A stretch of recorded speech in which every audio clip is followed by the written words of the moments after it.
সবাই মেয়েরা ঘুরছে, ছেলেরাও ঘুরছে, ছেলে দিকে শয়তানরা বলবে চালিয়ে দেবে, মেরে দেবে, ঠিক কিনা কথা বলে? আমি বাস্তব বলছি। খালা যদি সেরকমই হয়, বাস ইউ দেখবে সালা হেসে দিয়েছে, হাসা না ফাঁসা। সকালবেলায় দরজা খোলা, পাড়ার একটা যুবক চলছে, ভাবি বলে ঢুকে পড়বে, যা বিয়ে করবে, তোরা ভাবির মাথায় কাপড় নাই, গায়ে কাপড়, তোমার ঘরে তো আপনি দেখলেন ইয়াসিন ভাই এসেছে, ইয়াসিন ভাই আপনি ভাবির সাথে গল্প করুন, আমি মিষ্টি নিয়ে আসি এদিকে ঘুরতে দেবে, চরুনি দেবে। তুমি এত মিষ্টি আনকার, আমি তোমার বউয়ের সাথে গল্প করছি। এরকম যদি 4 দিন গল্প করতে পাই, তা 5 দিনের মাথায় তোর বউকে এমনি নিয়ে পালাবো আমি। বুঝতে পারি, পীরের মেলা হলে তুমি হারাম বলবে, আর তোমার জলসাই মেলা বসাবে, ওটা জায়েজ। আমি কিন্তু ওই মৌলবীর বেটা আমি উলাই, আর ওই মৌলবী আমি যাবি জায়েজ বলে দেব। হারাম কাজ, ইসলামের শরীয়তে মেলা হারাম। নারী পুরুষ, পর নারী আর পর পুরুষ এক কাছে হলে 3য় নম্বর যে এন্ট্রি মারে তার নাম শয়তান। আর শয়তান কি দোকান? সবাই মেয়েরা ঘুরছে, ছেলেরাও ঘুরছে, ছেলে দিকে শয়তানরা বলবে চালিয়ে দেবে, মেরে দেবে, ঠিক কিনা কথা বলে? আমি বাস্তব বলছি। খালা যদি সেরকমই হয়, বাস ইউ দেখবে সালা হেসে দিয়েছে, হাসা না ফাঁসা। কথা বুঝতে পারেন? যুবকদের একটা দুর্বলতা আছে, যদি মেদিনীপুরে বাসে যাবে, কোথায় যাবে? চৌরঙ্গি মোড়। আর কেউ যদি একবার কোনো মেয়ে যদি একবার হেসে দেয়, তার ভাড়াটা দিয়ে দিবে, যা বুঝে পারবে। আর একবার হেসে দিলে চৌরঙ্গিতে নেবে, রেস্টুরেন্টে নাস্তা করিয়ে দিবে। এটা হচ্ছে দুর্বলতা। মেয়েদের চক্রান্ত, কঠিন চক্রান্ত, খুব সাবধান। ইসলামে নিষেধ করা হয়েছে, ওয়ালাকাদ হাম্মাত বিহি ওয়া হাম্মা বিহা। সূরা ইউসুফ নবীর সামনে যখন বেবস্ত্র অবস্থায় জুলাইখা দাঁড়িয়েছে, ওয়ালাকাদ হাম্মাত বিহি ওয়া হাম্মা বিহা, কিছুক্ষণের জন্যও শয়তান ধোঁকা দিয়েছিল। ইউসুফ নবীকে পয়গম্বর আল্লাহ বাঁচিয়েছে। এখন আমাদের দেশের কিছু ভণ্ড পীর বেরিয়েছে, তারা মেয়েদিকে দিয়ে পা টিপা করা। মেদিনীপুরে কেশপুরের কাছে এক মাল আছে, ভণ্ড পীর। আমাকে সেদিনে ফোন করেছিল, তার নাম নেবো না, ভাইরাল হয়ে যাবে। আমাকে যারা গাল দিচ্ছে তারা কিন্তু ভাইরাল। কথা বুঝতে পারেননি? ইয়াসিনকে গাল দিলেই সেই বক্তাটা ভাইরাল হয়ে যাবে। আমাদেরই একজন বন্ধু মানুষ, সে বলছে ভাই আমি জলসা করছি, অতটা ভাইরাল নয়। আমি তো ভাইরাল হতে চাস, আমি কি করবো? আমি আমাকে গাল দেবো, ইউটিউব ফেসবুকে এসে গাল দে, দেখ পুরা কটা গুটকা কর, সে ভাইরাল হয়ে গেছে, তুই ভাইরাল হয়ে গেছে। তো এ ফোন করে আমাকে বলছে যে তুমি ভণ্ড বলবি। আমি বললাম আমি তো আর মেয়ে দিয়ে পার্টি পাই না তোদের পীরের মতো। আর তো শুনেলেন, সে মেদিনীপুরে কেশপুর থেকে শুরু করে নেড়া দৌড়, এর ভেতরেই মালটা থাকে। সে যদি কালকে আমার বয়ান শুনে তা বুঝতে পারবে, সে বর্ধমানে ইমামতি করতে একটা মেয়ে নিয়ে পালিয়ে গেছে। সে আবার এমন ভণ্ড পীর, মেয়েদিকে দিয়ে পার্টিটা করে। আমি তো তার কুণ্ডলি বার করে নিয়েছি।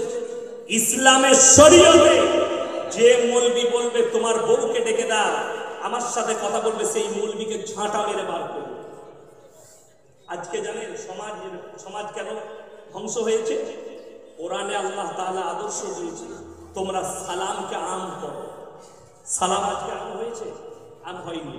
আমাদের দরজাগুলো কিরকম খোলা আছে? সকালবেলায় দরজা খোলা, পাড়ার একটা যুবক চলছে, ভাবি বলে ঢুকে পড়বে, যা বিয়ে করবে, তোরা ভাবির মাথায় কাপড় নাই, গায়ে কাপড়। ঠিক বললাম না ভুল বললাম? এটা বাস্তব বলে যাচ্ছে, শরীয়ত বলছে এটা।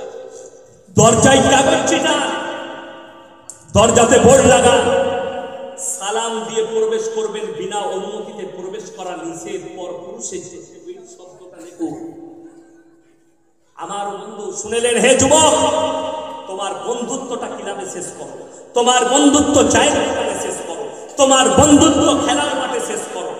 বন্ধুত্ব যদি বিছানা পর্যন্ত যায়, তোমার বিবি পরকীয়ায় জড়িয়ে যায়। তার একটা উদাহরণ দিই। আমি ইয়াসিন, আমার সঙ্গে বন্ধুত্ব হলো, আপনি ভালোবাসেন আমাকে, বলেন হুজুর আমার বাড়িতে যাবেন, যাবো। তোমার মেহমানখানায় বসালেন, আপনি কি করলেন? ঘরে নিয়ে গিয়ে বসালেন, চা খাওয়ালেন, দিয়ে বউকে ডাকছে, কই গো ভাইয়ের সাথে দেখা গেল? আমি বললাম ভাবি ভালো আছে? ভালো আছি। দেখা হয়ে গেল, কথা হলো ভাবির সাথে। এরপর যাতায়াত শুরু হয়েছে। একদিন এলাম তোমার ঘরে, তো আপনি দেখলেন ইয়াসিন ভাই এসেছে। হুজুর ইয়াসিন ভাই আপনি ভাবির সাথে গল্প করুন, আমি মিষ্টি নিয়ে আসি মেদিনীপুর থেকে, চরুনি থেকে। তুমি এত মিষ্টি আনতার, আমি তোমার বউয়ের সাথে গল্প করছি। এরকম যদি 4 দিন গল্প করতে পাই তা 5 দিনের মাথায় তো তোর বউকে এমনি নিয়ে পালাবো আমি।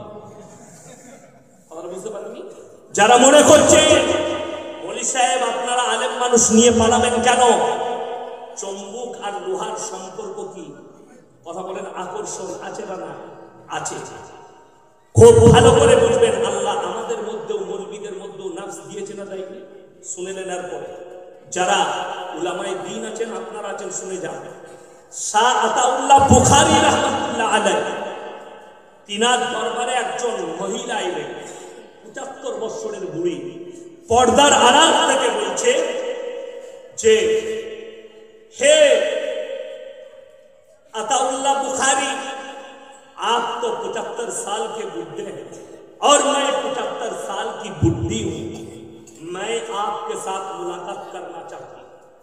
शाह अताउल्लाह बुखारी रहमतुल्लाह अलैहि तो दिले तो 75 साल की बुढ़ी है और मैं 75 साल का बुढ़ा हूं, लेकिन जवानी कभी बुढ़ा पर नहीं आती, इसीलिए हमारे सामने आना तुम्हारे लिए हराम है। लेकिन हमारे देश में तो अभी बहुत सारे पीर निकल गए जो औरत को बोला हमारा पैर दबा। इनमें और राम रहीम बाबा में कोई फर्क नहीं। समझ गए कि नहीं? এদের মধ্যে আর রাম রহিম বাবার মধ্যে কোনো পার্থক্য নাই। এরকম পীরকে ঝাঁটা মেরে তারা এরা পীর লয়, সমাজের কলঙ্ক। আমি পীর বিরোধী নয়, আমার বাপ কি এই মন্দিরা জানে, উলামারা জানে, আমি একজন পীরের বেটা। আমি আব্বাজানকে জিজ্ঞেস করছি, আমার মঙ্গলবার জলসা আছে বাবা, আমার আব্বাজি জিনার খলিফা তিনি আসছেন, হযরত মোল্লা মুফতি ইউসুফ সাহেব দারুল একদম সিনিয়র উস্তাদ, হাদিসের উস্তাদ, পণ্ডিত মানুষ। এখন বর্তমানে গোটা দেওবন্দের ওই ভারতবর্ষের সব থেকে বেশি কিতাবের মুসান্নিফ হচ্ছেন মুফতি ইউসুফ সাহেব। বেশি কিতাব, এত কিতাব এই জামানায় এখন বেঁচে থাকা আলেমের মধ্যে এত কিতাব ভারতবর্ষে কেউ লেখে না, উনি আছেন। তো আমি আমার আব্বাজিকে বললাম, আপনাকে যে খিলাফতি দিল, আপনার মেদিনীপুরে এত ছাত্র আছে, কেশপুর মাদ্রাসার মোহতামিম আমার আব্বাজির ছাত্র, মোল্লা শামিউল্লাহ সাহেব, মুফতি রহমতুল্লাহ সাহেব আমার আব্বার ছাত্র, তমলুকে মুফতি আব্দুল সালাম সাহেব ছাত্র, তমলুকে আজি মোল্লা আজিজুল ভাই, তিনার ছেলে এখন কেশপুরে পড়াচ্ছে মুফতি সাহেব, ইনি আমার আব্বার ছাত্র। এরা সব কোলে করে আমাকে মানুষ করেছে। আমি বললাম আপনার ছাত্রদিকে বলুন যে আমি পীর হয়েছি। বলে পীরদের অবস্থা থেকে ভয়ে আর আমি বলিনি।